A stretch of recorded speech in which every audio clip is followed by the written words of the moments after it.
నువ్వు దేవుని ప్రేమించేదానివి, దేవుని ప్రేమించేవాడివి. నీ ఎడల కుట్ర చేసేవాళ్ళు, నేను చెప్తున్నాను కదా, వాళ్ళ గొయ్యి వాళ్ళే తవ్వుకుంటారు.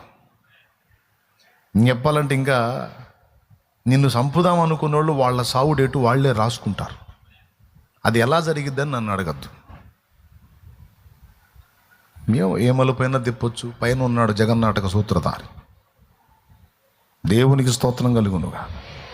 అందులో లేఖనంలో కూడా రాయించి పెట్టాడు, గొయ్యి తవ్వు వాడే అందులో పడును అని. అటు గుంటలు తీయొద్దు, గోతులు తవ్వొద్దు. తవ్వినోడు పడతంటే మనం ఆపొద్దు.